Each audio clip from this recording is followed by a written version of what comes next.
ಅವ್ರ ಬಳಿಗೆ ಹೋದರೆ ಖಂಡಿತವಾಗಿ ನಿಮಗೆ ಗುಣವಾಗುತ್ತೆ ಅಮ್ಮ, ಖಂಡಿತವಾಗಿ ನಿಮಗೆ ಗುಣವಾಗುತ್ತೆ, ನೀವು ಅವ್ರ ಬಳಿಗೆ ಹೋಗಿ ಅಂದಾಗ ಯೇಸು ಕ್ರಿಸ್ತರು ಆ ಪ್ರಾಂತಕ್ಕೆ ಬಂದಿರುವಂಥ ಒಂದು ಸುದ್ದಿಯನ್ನು ಕೇಳಿದ ತಕ್ಷಣ ಆಕೆ ಸಿದ್ಧಳಾಗ್ತಾಳೆ, ಹೋಗ್ತಾಳೆ. ಜನ ಎಲ್ಲರೂ ನೋಡುವಾಗ ಗುಂಪು ಗುಂಪಾಗಿದ್ದಾರೆ. ಮತ್ತು ಹೇಗೆ ಹೇಳ್ಕೊಳ್ಬೇಕು ಯೇಸು ಪ್ರಭು ಬಳಿಯಲ್ಲಿ? ಯೇಸು ಪ್ರಭು ಬಳಿಯಲ್ಲಿ ಹೋಗಿ ಹೇಳ್ಕೊಳ್ಬೇಕು, ನನ್ನ ಕಷ್ಟ ಈ ಥರ ಇದೆಯಾ, ನನಗೆ ಸಹಾಯ ಮಾಡಿ, ನನ್ನ ರೋಗ ನಿವಾರಣೆ ಮಾಡಿ ಅಂತೇಳಿ ಹೇಳ್ಕೊಳ್ಬೇಕಲ್ಲ. ಗುಂಪಾಗಿದ್ದಾರೆ. ಇವೇನು ಮಾಡೋದು ಇವಾಗ ಪರಿಸ್ಥಿತಿ? ಆದರೆ ಆಕೆ ಒಂದು ಒಳ್ಳೆ ನಂಬಿಕೆಯಿಂದ ಒಂದು ಮನಸ್ಸಿನಲ್ಲಿ ಅಂದುಕೊಳ್ತಾಳೆ. ಪ್ರೇರಿ 28ನೇ ವಚನ ನೋಡಿ. ಆ ಹೆಂಗಸು ಯೇಸುವಿನ ಸಮಾಚಾರವನ್ನು ಕೇಳಿ, ನಾನು ಆತನ ಉಡುಪನ್ನು ಮುಟ್ಟಿದರೆ ಸಾಕು, ನೆಟ್ಟಗಾಗುವೆನು ಎಂದು ಆಲೋಚಿಸಿ ಗುಂಪಿನಲ್ಲಿ ಹಿಂದಿನಿಂದ ಬಂದು ಆತನ ಉಡುಪನ್ನು ಮುಟ್ಟಿದಳು. ಏನ್ರಿ ಆತನ ಅಂದರೆ ನೋಡಿ, ಎಷ್ಟು ಅದ್ಭುತವಾದಂಥ ಯೋಚನೆ ಮಾಡಿದ್ದಾಳೆ ಆಕೆ.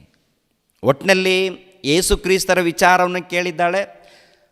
ಆತನ ಬಳಿಗೆ ಹೋದರೆ ಸಾಕು, ಖಂಡಿತವಾಗಿ ನನಗೆ ಗುಣವಾಗುತ್ತೆ ಅಂತೇಳಿ ನಂಬಿಕೆಯಿಂದ. ಎರಡನೇದಾಗಿ ಗುಂಪು ಜನ ಇದ್ದಾರೆ, ಏನು ಮಾಡಲಿ ಇವಾಗ? ಕನಿಷ್ಠ ಪಕ್ಷದಲ್ಲಿ ಆತನ ಉಡುಪು ಮುಟ್ಟಿದರೆ ಸಾಕು, ಯಾಕೆಂದರೆ ಆತನಲ್ಲಿ ಮಹಾಶಕ್ತಿ ಇದೆ, ನನಗೆ ಖಂಡಿತವಾಗಿ ಗುಣ ಆಗುತ್ತೆ ಅಂತೇಳಿ ನಂಬಿಕೆಯಿಂದ ಹೋಗಿದ್ದಾಳೆ. ಉಡುಪು ಮುಟ್ಟಿದ ತಕ್ಷಣ ಗುಣವಾಗಿದ್ದಾಳೆ ಪ್ರಿಯರೇ, ಗುಣವಾಗಿದ್ದಾಳೆ. ಅಂದರೆ ಅಂಥ ಭಯಂಕರವಾದಂಥ ಪರಿಸ್ಥಿತಿಯಲ್ಲಿ ಏನಾದರೂ ಲೋಕ ಇದೆಯಾ ಮಹಾ ಸಂತೋಷ ಪಡೋದಕ್ಕೆ? ಇವಾಗ ಆಕೆ ಸಂತೋಷ ಪಟ್ಟಿದ್ದಾಳಂದರೆ ಅರ್ಥ ಏನು? ಆಕೆ ಮಹಾ ಕಷ್ಟದಲ್ಲಿದ್ದಾಳೆ, ಮಹಾ ಬಾಧೆಯಲ್ಲಿದ್ದಾಳೆ, ಬಾಧೆಯಲ್ಲಿ, ನೋವಲ್ಲಿ, ವೇದನೆಯಲ್ಲಿ, ದುಃಖದಲ್ಲಿದ್ದಾಳೆ. ಆಕೆಗೆ ಮಹಾ ಸಂತೋಷ ಉಂಟಾಗಿದೆ ಪ್ರಿಯರ ದೇವರ ಮಕ್ಕಳಿರ ಆಕೆಗೆ, ಹೌದಲ್ವಾ? ಹಾಗೇನಾದರೂ ಲೋಕ ಏನಾದರೂ ಇದೆಯಾ? ಅಂಥ ಪರಿಸ್ಥಿತಿಯಲ್ಲಿ ಲೋಕ ಏನಾದರೂ ಇದೆಯಾ? ಲೋಕದಲ್ಲಿ ಹೇಗಿದ್ದಾರೆ ಜನರು? ಉಣ್ತಾ ಇದ್ದಾರೆ, ಕುಡಿತಾ ಇದ್ದಾರೆ, ತಿಂತಾ ಇದ್ದಾರೆ, ಎಂಜಾಯ್ ಮಾಡ್ತಾ ಇದ್ದಾರಲ್ಲ. ಅಂಥ ಪರಿಸ್ಥಿತಿಯಲ್ಲಿ ಏನಾದರೂ ಇದೆಯಾ? ಇಲ್ವಲ್ಲ. ಇಲ್ಲ ಅಂತ ನೀವು ಅಂದುಕೊಳ್ತೀರ. ಆದರೆ ಅದರಿಂದ ಭಯಂಕರವಾದಂಥ ಪರಿಸ್ಥಿತಿಯಲ್ಲಿದೆ ಪ್ರಿಯರೇ ಈಕೆಗೆ ಒಂದು ರೋಗ. ಅದೇ ಪ್ರಕಾರ ಕೆಲವರಿಗೆ ಅನೇಕ ರೋಗಗಳಿರ್ಬೋದು. ಕುರುಡರಿರ್ಬೋದು, ಕುಂಟರಿರ್ಬೋದು, ರಕ್ತ ಕುಸುಮ ರೋಗ ಇರ್ಬೋದು. ಆದರೆ ಲೋಕದಲ್ಲಿದ್ದಂಥ ಪ್ರಜೆಗಳಿದ್ದಾರಲ್ಲ, ಎಂಥ ರೋಗದಲ್ಲಿದ್ದಾರಂತ ನೋಡುವಾಗ ಪಾಪ ಎಂಬ ರೋಗದಲ್ಲಿದ್ದಾರೆ. ಪಾಪ ಎಂಬ ರೋಗ ಅಂದರೆ ಮಾನಸಿಕವಾದಂಥ ಕುರುಡರು, ಮಾನಸಿಕವಾದಂಥ ಕುಂಟರು, ಮಾನಸಿಕವಾದಂಥ ಕುಷ್ಠ ರೋಗಿಗಳು, ಟೋಟಲ್ ಎಲ್ಲ ನೋಡುವಾಗ ಏನ್ರಿ, ಪಾಪ ಎಂಬ ಭಯಂಕರವಾದಂಥ ರೋಗದಲ್ಲಿದ್ದಾರೆ ಪ್ರಿಯರೇ, ಪಾಪ ಎಂಬ ರೋಗದಲ್ಲಿ. ಅದಕ್ಕೆ ಯೇಸು ಪ್ರಭು ಪ್ರಿಯರಾದ ದೇವರ ಮಕ್ಕಳಿರ 9ನೇ ಅಧ್ಯಾಯದಲ್ಲಿ ಒಂದು ಮಾತು ಹೇಳ್ತಾರೆ ನೋಡಿ. ಒಬ್ಬರಿಗೆ ಸ್ವಸ್ಥತೆ ಮಾಡಿದಾಗ, ಮತ್ತಾಯನ ಬರೆದ ಸುವಾರ್ತೆ 9ನೇ ಅಧ್ಯಾಯ 2ನೇ ವಚನ ನೋಡಿ ಪ್ರಿಯರೇ. 2ನೇ ವಚನ ಪ್ರತಿಯೊಬ್ಬರು ಕೂಡ ಗಮನಿಸಬೇಕು. ಈ ಲೋಕ ತಾತ್ಕಾಲಿಕದಲ್ಲ. ಈ ಲೋಕ ಏನಪ್ಪ ಅಂದರೆ, ಈ ಲೋಕ ನೋಡುವಾಗ ಏನ್ರಿ ಚಿಕ್ಕ ಲೋಕ, ಇದು ತಾತ್ಕಾಲಿಕವಾದದ್ದು. ನಾವು ಕೇಳ್ತಾ ಇರುವಂಥದ್ದು ಬೋಧನೆ ಆತ್ಮಿಕವಾದದ್ದು, ಶಾಶ್ವತವಾದದ್ದು ಪ್ರಿಯರೇ. ಈ ಶಾಶ್ವತವಾದಂಥ ಈ ಜ್ಞಾನವನ್ನು, ನಿತ್ಯ ಲೋಕವನ್ನು ಕೊಡುವಂಥ ಈ ಜ್ಞಾನವನ್ನು ನಾವು ಕೇಳ್ತಾ ಇದ್ದೀವಿ. ಆದ್ದರಿಂದ ಮನಸ್ಸು ಕೊಟ್ಟು ನಾವು ಗಮನಿಸೋಣ. 2ನೇ ವಚನ. ಅಲ್ಲಿಗೆ ಬಂದಾಗ ಹಾಸಿಗೆ ಮೇಲೆ ಬಿದ್ದುಕೊಂಡಿರುವ ಒಬ್ಬ ಪಾರ್ಶ್ವವಾಯು ರೋಗಿಯನ್ನು ಆತನ ಬಳಿಗೆ ಹೊತ್ತುಕೊಂಡು ಬಂದರು. ಯೇಸು ಅವರ ನಂಬಿಕೆಯನ್ನು ನೋಡಿ ಪಾರ್ಶ್ವವಾಯು ರೋಗಿಗೆ, ಮಗನೇ ಧೈರ್ಯವಾಗಿರು, ನಿನ್ನ ಪಾಪಗಳು ಕ್ಷಮಿಸಲ್ಪಟ್ಟಿವೆ ಎಂದು ಹೇಳಿದನು. ನೋಡಿ ಪ್ರಿಯರಾದ ದೇವರ ಮಕ್ಕಳಿರ, ಪಾರ್ಶ್ವವಾಯು ರೋಗಿ ಅಂದರೆ ಹೇಗೆಪ್ಪ ಅಂತ ನೋಡುವಾಗ ಕೈಕಾಲುಗಳು ಬಿದ್ದೋಗಿದೆ, ಏನಿಲ್ಲ, ಕೈಕಾಲುಗಳು ಇದ್ದರೂ ಕೂಡ ಕೈಕಾಲುಗಳು ಬಿದ್ದೋಗಿದೆ, ಕಾಲು ಕೆಲಸ ಮಾಡ್ತಾಯಿಲ್ಲ, ಕೈ ಕೆಲಸ ಮಾಡ್ತಾಯಿಲ್ಲ, ಮಂಚದ ಮೇಲೆ ಮಲಗಿಸಿದ್ದಾರೆ. ಆತನಿಗೆ ಇನ್ನೊಬ್ಬರು ಸೇವೆ ಮಾಡಬೇಕು. ಇವು ನೋಡಿ, ನಮ್ಮ ಸೇವೆ ನಾವು ಮಾಡ್ಕೊಳ್ಬೇಕಾದ್ರೆ ಕಷ್ಟ ಇರುತ್ತೆ. ಆಗಿರುವಾಗ ನಾವು ಇನ್ನೊಬ್ಬರಿಗೆ ಸೇವೆ ಮಾಡಬೇಕಾದ್ರೆ ಕಷ್ಟನ ಸಂತೋಷನಂತ ನೋಡುವಾಗ ಬಹಳ ಕಷ್ಟ. ಈ ಪಾರ್ಶ್ವವಾಯು ರೋಗಿಗೆ ಸೇವೆ ಮಾಡಬೇಕು, ಹೊತ್ಕೊಂಡು ಹೋಗಬೇಕು, ಬಹಳ ಕಷ್ಟ ಅದು. ಅಂಥ ಪರಿಸ್ಥಿತಿಯಲ್ಲಿ ಆ ರೋಗಿ ಇದ್ದಾನೆ, ಅಂಥ ಕಷ್ಟದಲ್ಲಿ. ಪ್ರಿಯರ ದೇವ್ರ ಮಕ್ಕಳಿರ ಅವನು ಹೊತ್ಕೊಂಡು ಬಂದಿದ್ದಾರೆ. ಇವಾಗ ಹೊತ್ಕೊಂಡು ಬಂದು ಯೇಸು ಕ್ರಿಸ್ತರ ಮುಂದೆ ನಿಲ್ಲಿಸಿದ್ದಾರೆ. ಯೇಸು ಕ್ರಿಸ್ತರ ಮುಂದೆ ಏನ್ರಿ ನಿಲ್ಲಿಸಿದ್ದಾರೆ ಪ್ರಿಯರೇ. ಹೊತ್ಕೊಂಡು ಬಂದು ಪ್ರಿಯರ ದೇವ್ರ ಮಕ್ಕಳಿರ ಇವಾಗ ಯೇಸು ಪ್ರಭು ಏನು ಮಾಡಬೇಕು? ಸ್ವಸ್ಥತೆ ಮಾಡಬೇಕಾ, ಪಾಪದ ಬಗ್ಗೆ ಮಾತಾಡಬೇಕಾ? ಅವ್ರು ಯಾಕೆ ಬಂದಿದ್ದಾರೆ? ಸ್ವಸ್ಥತೆಗೋಸ್ಕರ ಬಂದಿದ್ದಾರೆ. ಇವನಿಗೆ ಒಳ್ಳೆ ಗುಣ ಆದರೆ ಸಾಕಪ್ಪ ಅಂತೇಳಿ.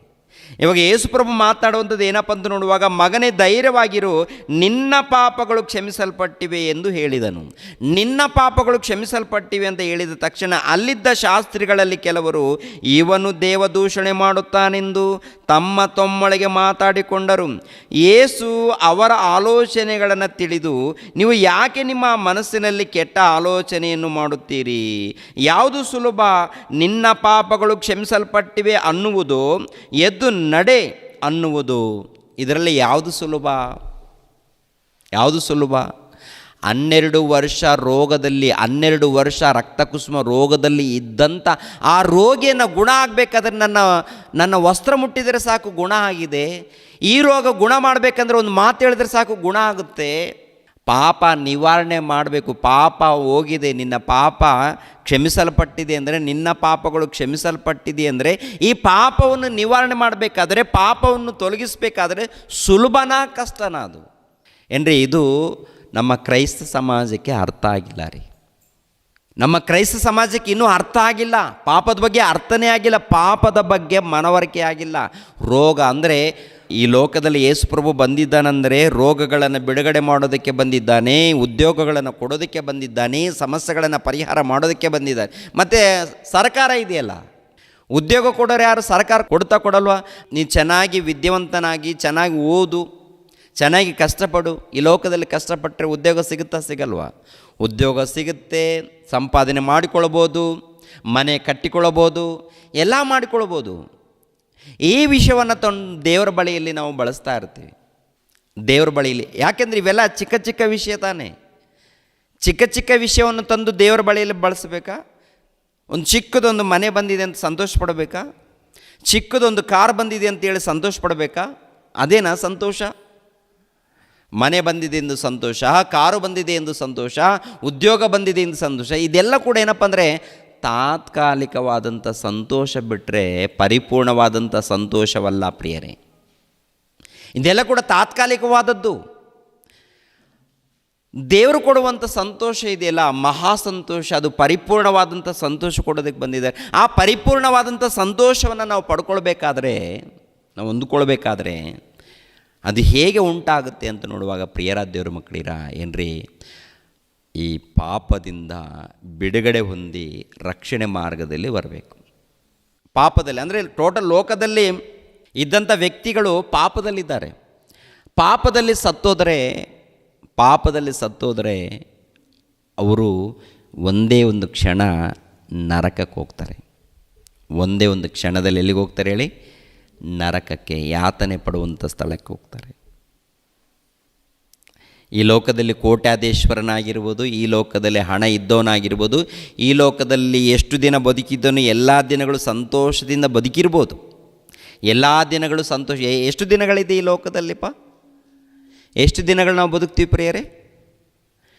ಎಷ್ಟು ದಿನಗಳು ಬದುಕ್ತೀವಿ ನಾವೆಲ್ಲರೂ ಕೂಡ? ಅಮ್ಮ 50 ವರ್ಷ, 60 ವರ್ಷ, 70 ವರ್ಷ, ಹೋಗಲಿ 80, 100 ವರ್ಷ ಅಂದ್ಕೊಳ್ಳೋಣ. 100 ವರ್ಷ ಪ್ರತಿನಿತ್ಯ ನೀನು ತಿಂದು ಕುಡಿದು ಸಂತೋಷದಲ್ಲಿದ್ದೀಯ ಅಂತ ಅಂದ್ಕೊಳ್ಳೋಣ. ಪ್ರತಿನಿತ್ಯ ಸಂತೋಷದಲ್ಲೇ ಇದ್ದೀಯ ಅಂತ ಅಂದ್ಕೊಳ್ಳೋಣ. ಸತ್ತ ಮೇಲೆ ಆಗಿರುತ್ತಾ? ಸತ್ತ ಮೇಲೆ ಅದಕ್ಕೆ ಒಬ್ಬನು ಪ್ರತಿನಿತ್ಯ ಸಂತೋಷ ಪಡುವಂಥ ಒಬ್ಬ ವ್ಯಕ್ತಿ ಸತ್ತ ಮೇಲೆ ಎಲ್ಲಿಗೆ ಹೋಗಿದ್ದಾನಂತಿರುತ್ತೆ? ಪ್ರತಿನಿತ್ಯ ಸುಖ ಸಂತೋಷದಿಂದ ವೈಭವದೊಡನೆ ಬದುಕಿರುವಂಥ ಒಬ್ಬ ವ್ಯಕ್ತಿ ಇದ್ದಾನಲ್ಲ, ಎಲ್ಲಿಗೆ ಹೋಗಿದ್ದಾನೆ ಸತ್ತ ಮೇಲೆ?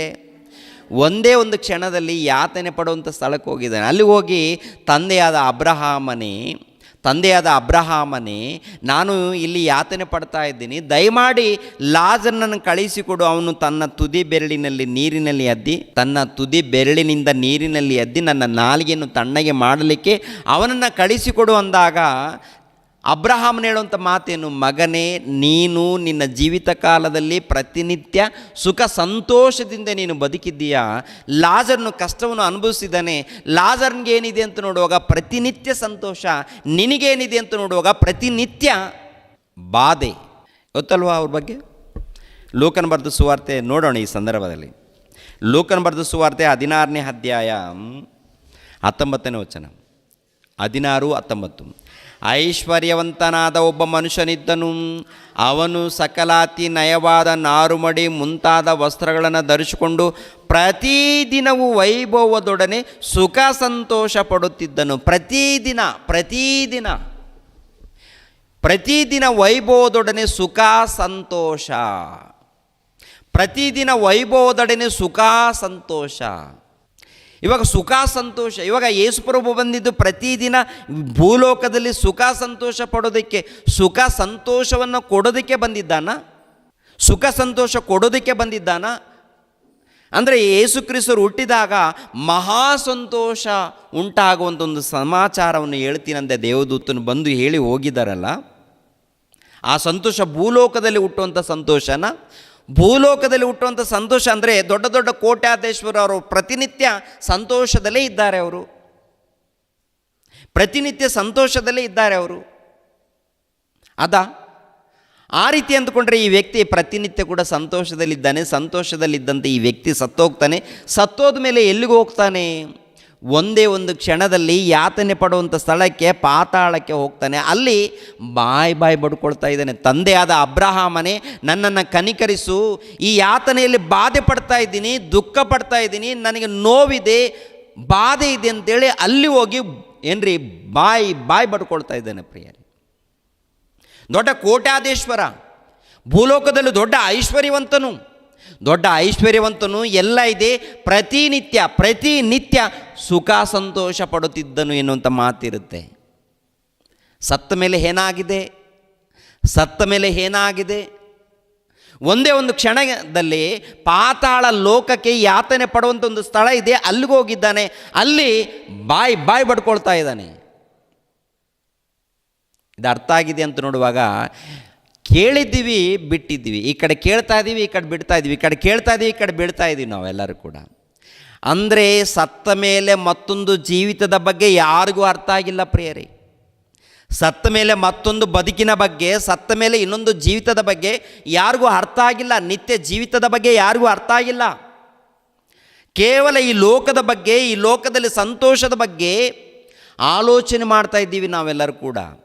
ಅದಕ್ಕೆ ಯೇಸುಪ್ರಭು ಹುಟ್ಟಿದ್ದಾನೆ, ನಾವು ಸಂತೋಷ ಪಡೋಣ, ಉಲ್ಲಾಸ ಪಡೋಣ, ಹಬ್ಬ ಮಾಡೋಣ, happy Christmas, merry Christmas, cake cut ಮಾಡು, ಆಮೇಲೆ ಏನಪ್ಪ ಬಿರಿಯಾನಿ ತಿನ್ನು, ನಾನೊಂದು ಪಾಕೆಟ್ ತಿಂತೀನಿ, ನೀನೊಂದು ಪಾಕೆಟ್ ತಿನ್ನು, ಇನ್ನೇನು ಮಾಡೋಣ?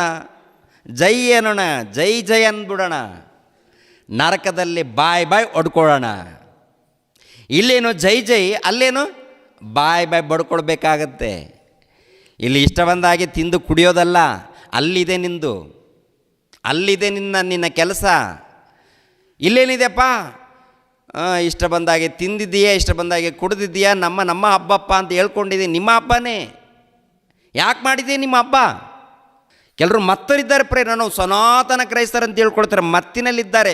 ಏನ್ರಿ, ದೇವರ ವಾಕ್ಯವನ್ನು ಕಲಿತು ಧ್ಯಾನ ಮಾಡಿ ಸಮಾಜವನ್ನು ಕಾಪಾಡುವಂಥ, ಸಮಾಜವನ್ನು ಉದ್ಧಾರ ಮಾಡುವಂಥ ಕ್ರೈಸ್ತರೇ ಕೆಲವರು ಏನು ಮಾಡ್ತಾರೆ ಅಂದರೆ ಡಿಸ್ಕೋ ಡ್ಯಾನ್ಸ್ಗಳು. ಏನ್ರಿ, ಎಲ್ಲರೂ ಸೇರಿ ಬನ್ನಿರಿ ಕುಣಿರಿ, ಡ್ಯಾನ್ಸ್ ಮಾಡೋಣ, ಯಾಕೆಂದರೆ ಹಬ್ಬ ಬಂದಿದೆ, ಕುಣಿಯೋಣ, ತಿನ್ನೋಣ, ಎಂಜಾಯ್ ಮಾಡೋಣ ಅಂತೇಳಿ ಡಿಸ್ಕೋ ಡ್ಯಾನ್ಸ್ಗಳು, ಆ ಡ್ಯಾನ್ಸ್ಗಳು ನೋಡಬೇಕು. ಪ್ರಿಯರಾದ ಮಕ್ಕಳಿರ, ಸಮಾಜ ಉದ್ಧಾರ ಆಗುತ್ತಾ, ಸಮಾಜ ಹಾಳಾಗುತ್ತಾ?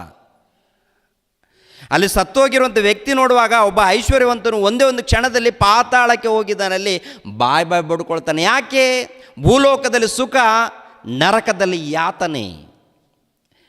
ಯಾಕೆ ಹೋಗಿದ್ದಾನಂತ ನೋಡುವಾಗ ಪಾಪದಲ್ಲಿ ಸತ್ತೋಗಿದ್ದಾನೆ. ಪಾಪದಲ್ಲಿ ಸತ್ತಂಥ ಪ್ರತಿಯೊಬ್ಬರಿಗೆ ಸಿಗುವಂಥ ಸಂಬಳ ಮರಣ. ಅದು ಎರಡನೇ ಮರಣ.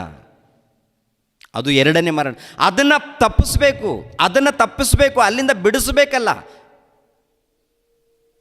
ಅಂದರೆ ನಿನ್ನನ್ನು ನಿತ್ಯ ಲೋಕಕ್ಕೆ ಸೇರಿಸ್ಬೇಕಾದ್ರೆ, ನಿನ್ನನ್ನು ಪರಲೋಕಕ್ಕೆ ಸೇರಿಸ್ಬೇಕಾದ್ರೆ, ನಿನಗೆ ನಿತ್ಯ ಜೀವಿತ ಕೊಡಬೇಕಾದ್ರೆ ಪಾಪದಿಂದ ನೀನು ಇರುಕೂಡ್ದು, ಪಾಪದಲ್ಲಿ ನೀನು ಸಾಯಬಾರ್ದು. ಪಾಪದಲ್ಲಿ ಸತ್ತೋದ್ರೆ ಪರಲೋಕ ಸಿಗಲ್ಲ, ನಿತ್ಯ ಲೋಕ ಸಿಗಲ್ಲ. ಆ ನಿತ್ಯಲೋಕ ಸಿಗಬೇಕು. ನಿತ್ಯಲೋಕದಲ್ಲಿ ಮಹಾ ಆನಂದವನ್ನು ಪಡ್ಕೊಳ್ಬೇಕಾದ್ರೆ ಈ ಪಾಪವನ್ನು ತೊಳ್ಕೊಳ್ಬೇಕಾದ್ರೆ ಯೇಸು ಕ್ರಿಸ್ತರು ಬರಬೇಕು. ಅದಕ್ಕೆ ಬಂದಿದ್ದಾನೆ ಮಹಾ ಆನಂದವನ್ನು ಉಂಟು ಮಾಡುವಂಥ ವ್ಯಕ್ತಿ, ರಕ್ಷಕನು. ಮಹಾ ಸಂತೋಷವನ್ನು ಕೊಡುವಂಥ ರಕ್ಷಕನು ಬಂದಿದ್ದಾನೆ. ಬಂದಿರುವಂಥ ಆತನನ್ನು ನೀನು ತಿಳ್ಕೊಂಡು ಅರ್ಥ ಮಾಡಿಕೊಂಡು ಆತನ ಮನಸ್ಸನ್ನು ಅರ್ಥ ಮಾಡಿಕೊಂಡು ಈ ಲೋಕದಲ್ಲಿ ಬದುಕಬೇಕಲ್ಲ. ಯಾರು ಬದುಕ್ತಾ ಇದ್ದೀವಿ, ಯಾರು ಬದುಕೋರು ಯಾರಿದ್ದಾರೆ ಅಂತ ನೋಡುವಾಗ ಎಲ್ಲರೂ ಹೊಟ್ಟೆಪಾಡಿಗೋಸ್ಕರನೇ ತವಕ ಪಡ್ತಾ ಇದ್ವಿ. ಎಲ್ಲರಿಗೂ ಬೇಕಾದದ್ದು ಹೊಟ್ಟೆಪಾಡಿಗೋಸ್ಕರನೇ ಈ ಲೋಕದಲ್ಲಿ ತವಕ. ಎಲ್ಲರೂ ನೋಡಿ ಪ್ರಿಯರ ದೇವ್ರ ಮಕ್ಕಳಿರ, ಎಲ್ಲರಿಗೂ ಏನು ಹುಚ್ಚು ಹಿಡಿದಿದೆ ಅಂತ ನೋಡುವಾಗ ಈ ಲೋಕದ ಬಗ್ಗೆ ತವಕ ಇದೆ ರೀ. ಸ್ವರ್ಗಕ್ಕೆ ಹೋಗ್ತೀವ ಪ್ರಿಯರೇ? ಅದಕ್ಕೆ ಒಬ್ಬ ಪಾರ್ಶ್ವವಾಯು ರೋಗಿಯನ್ನು ಕರ್ಕೊಂಡು ಬಂದಿದ್ದಾರೆ. ಮಗನೇ, ನಿನ್ನ ಪಾಪಗಳು ಕ್ಷಮಿಸಲ್ಪಟ್ಟಿವೆ, ನಿನ್ನ ಪಾಪಗಳು ಕ್ಷಮಿಸಲ್ಪಟ್ಟು. ಯಾಕೆಂದರೆ ನೀನು ಎಷ್ಟು ಪಾಪ ಮಾಡಿದೆಯೋ ಪಾಪದ ಪಟ್ಟಿ ನನ್ನಲ್ಲಿದೆ, ಪಾಪದ ಪಟ್ಟಿ ನನ್ನಲ್ಲಿದೆ. ನಿನ್ನ ಪಾಪ ಎಲ್ಲ ಕ್ಷಮಿಸಿದ್ದೀನಿ, ಇನ್ಮೇಲೆ ನೀನು ಪಾಪ ಮಾಡಬೇಡ ಅಂದಾಗ ಪ್ರಿಯರ ದೇವ್ರ ಮಕ್ಕಳೇ, ಅಲ್ಲಿರುವಂಥ ಶಾಸ್ತ್ರಿಗಳಿರ್ತಾರಲ್ಲ, ಶಾಸ್ತ್ರಿಗಳು ಅವ್ರು ಏನನ್ನಂತ ಮಾತು ಏನಂತ ಹೇಳಿದ್ರು ಗೊತ್ತಾ? ನೀನು ದೇವದೂಷಣೆ ಮಾಡ್ತಾ ಇದ್ದಾನೆ. ದೇವದೂಷಣೆ ಮಾಡಿದ್ದಾನ? ಯೇಸು ಪ್ರಭು ದೇವದೂಷಣೆ ಮಾಡಿದ್ದಾನ? ಯಾಕೆಂದರೆ ಯೇಸು ಪ್ರಭು ಲೋಕ ರಕ್ಷಕನು, ಪಾಪ ವಿಮೋಚನಕನು, ದೈವ ಕುಮಾರನು. ಆತನಿಗೆ ಸರ್ವ ಅಧಿಕಾರ ಇದೆ. ಸರ್ವ ಅಧಿಕಾರವನ್ನು ಪಡ್ಕೊಂಡಿರುವಂಥ ಆತನು ಪಾಪವನ್ನು ಕ್ಷಮಿಸುವಂಥ ಅಧಿಕಾರ ಇಲ್ವಾ? ಪಾಪವನ್ನು ಕ್ಷಮಿಸುವಂಥ ಅಧಿಕಾರ ಕೂಡ ಆತನಿಗಿದೆ.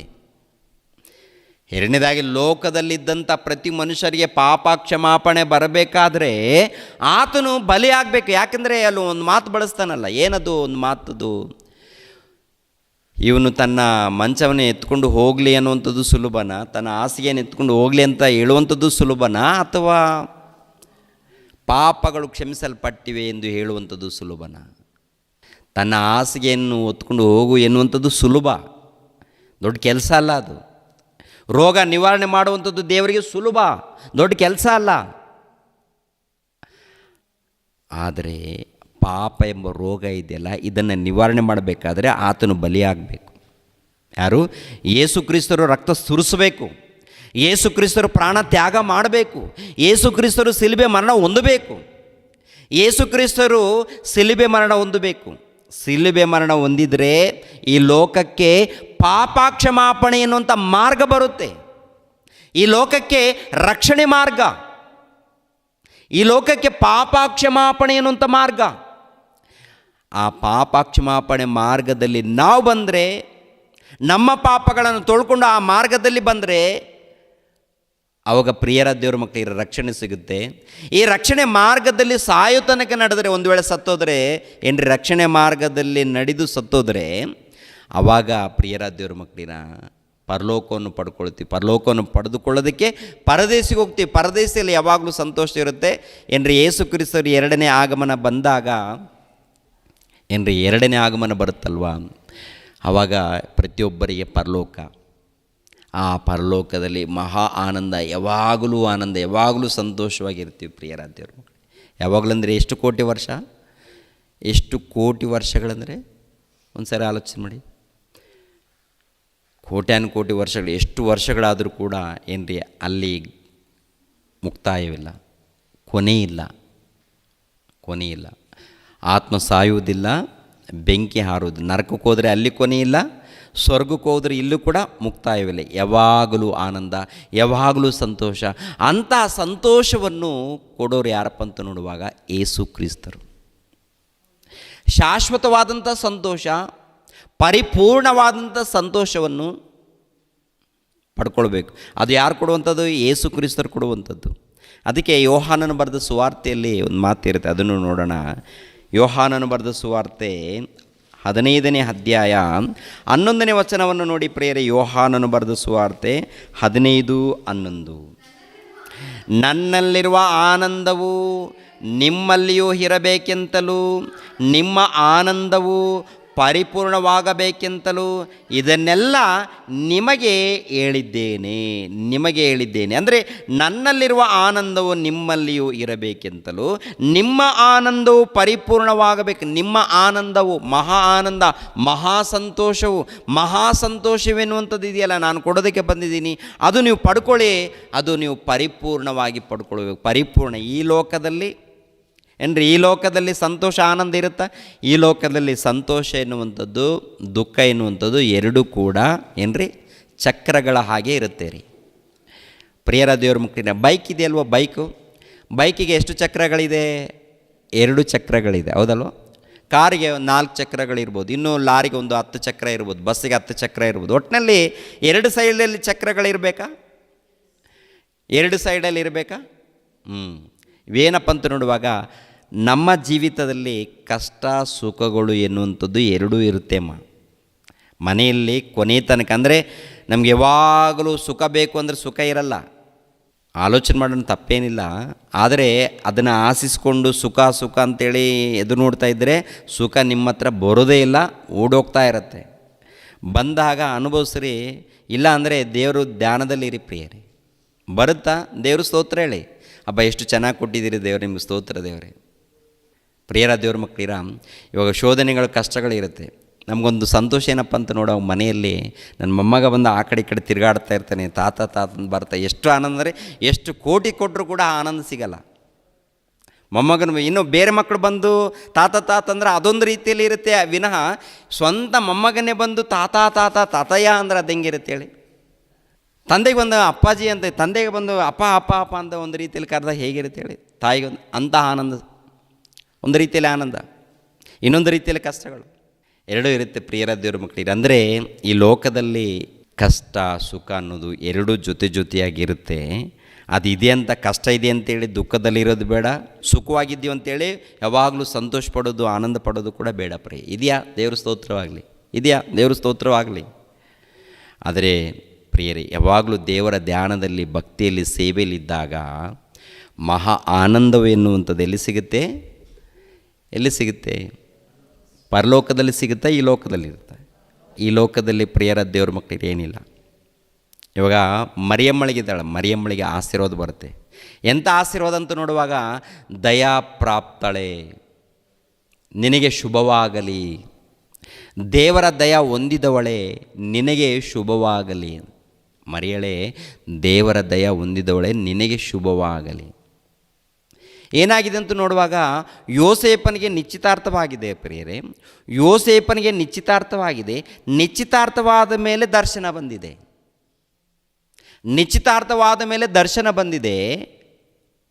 ಏನು ದರ್ಶನ?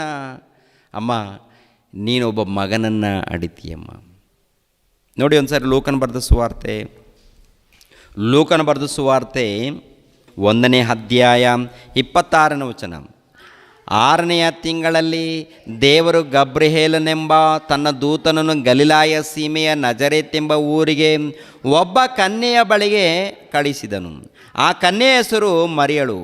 ಆಕೆಯು ದಾವೀದನ ಮನೆತನದ ಯೋಸೇಫನೆಂಬ ಪುರುಷನಿಗೆ ನಿಶ್ಚಿತಾರ್ಥವಾಗಿದ್ದಳು. ಆ ದೂತನು ಆಕೆಯ ಬಳಿಗೆ ಬಂದು, ದೇವರ ದಯ ಹೊಂದಿದವಳೆ, ನಿನಗೆ ಶುಭವಾಗಲಿ, ಕರ್ತನು ನಿನ್ನ ಸಂಗಡ ಇದ್ದಾನೆ ಅಂದನು. ಕರ್ತನು ನಿನ್ನ ಸಂಗಡ. ಏನಪ್ಪ ಅದು ಆಶೀರ್ವಾದ ಏನಪ್ಪ ಅಂತ ನೋಡುವಾಗ, ನೋಡಿ ಕೆಳಗಡೆ ಮಾತು, ಆ ದೂತನ ಆಕೆಗೆ, ಮರಿಯಳೆ ಹೆದರಬೇಡ, ನಿನಗೆ ದೇವರ ದಯ ದೊರಕಿತು. ಈಗೋ ನೀನು ಗರ್ಭಿಣಿಯಾಗಿ ಒಬ್ಬ ಮಗನನ್ನು ಹೆರುವಿ, ಆತನಿಗೆ ಯೇಸು ಎಂದು ಹೆಸರಿಡಬೇಕು. ಆತನು ಮಹಾಪುರುಷನಾಗಿ ಪರತ್ಪರನ ಕುಮಾರನೆನಿಸಿಕೊಳ್ಳುವನು. ಇದಲ್ಲದೆ ದೇವರಾಗಿರುವ ಕರ್ತನು ಆತನ ಮೂಲಪಿತನಾದ ದಾವೀದನ ಸಿಂಹಾಸನವನ್ನು ಆತನಿಗೆ ಕೊಡುವನು. ಆತನು ಯಾಕೋಬನ ವಂಶವನ್ನು ಸದಾಕಾಲ ಆಳುವನು. ಆತನ ರಾಜ್ಯಕ್ಕೆ ಅಂತ್ಯವೇ ಇಲ್ಲ ಎಂದು ಹೇಳಿದನು. ಮರಿಯಳು ಆ ದೂತನನ್ನು, ಇದು ಹೇಗಾದೀತು, ನಾನು ಪುರುಷನನ್ನು ಅರಿತವಳಲ್ಲವಲ್ಲ ಎಂದು ಕೇಳಿದ್ದಕ್ಕೆ ದೂತನು, ನಿನ್ನ ಮೇಲೆ